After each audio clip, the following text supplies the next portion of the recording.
First of all, I want to thank the chairman for saying he would respond to our request to have a hearing on the increase in crime in the United States. And I want to emphasize the increase of crime in the United States and hope it doesn't turn into a gun control hearing. General Jumper, thank you for appearing today. In your 39 years in the military, you saw capability of drones develop and evolve.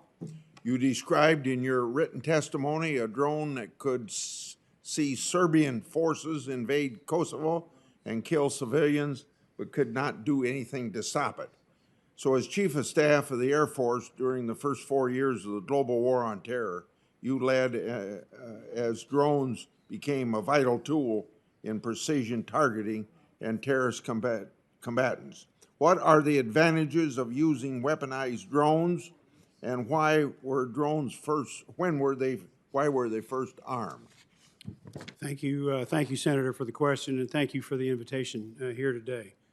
When I was a young captain in Vietnam, and for all the time from 1969 up to the mid-90s, when we went on a mission, we essentially had all the information about the target we were going to strike on our knee board.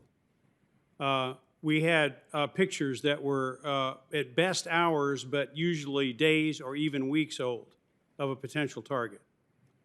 We would go to a forward air controller that was circling the target in a light aircraft, and we would take verbal cues off of roads and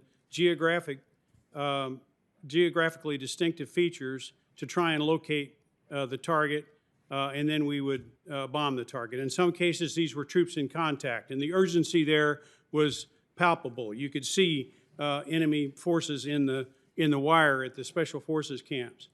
But the process of communicating the information was laborious, and mistakes were made, and if it was fire coming from a building, the standard was to destroy the building. We didn't know, other than it was fire emanating from that building, we didn't know what else was in that building. And if you look at the estimates of civilian casualties in Vietnam and the Korean War and wars earlier, they are astounding, large numbers. With the invention of the Predator UAV and the ability to stare and hover over targets for long periods of time, with imaging infrared, with electro-optical and synthetic aperture radar, and corroborate that information with signals intelligence that might come from the same area. We elevated our capability to be more precise and to characterize targets and to assess collateral damage by orders of magnitude. That this is not still satisfactory in many occasions is something that we continue to have to work on, Mr. Chairman. I certainly agree with that. We need to do better. But this capability has given us the ability to discriminate in ways that we have never done before, been able to do before. The Hellfire missile with a 20-pound warhead, or even weapons that have no warheads, have been used to make sure that collateral damage is minimized. When mistakes are made, they have to be addressed. When rules of engagements are violated, people have to be held accountable. And I think commanders that I know would agree with those statements. So this capability with RPVs has increased by orders of magnitude, our ability to be more discreet, and we continue, it's something we still need to work on. Ambassador Sales, what is the effect of Afghanistan's fall to the Taliban and the creation of a safe haven in Afghanistan, which I stated about in my opening comments, on the need for continued drone program? If we simply abandon the drone program and ISIS and Al-Qaeda are allowed to get stronger, what can we expect?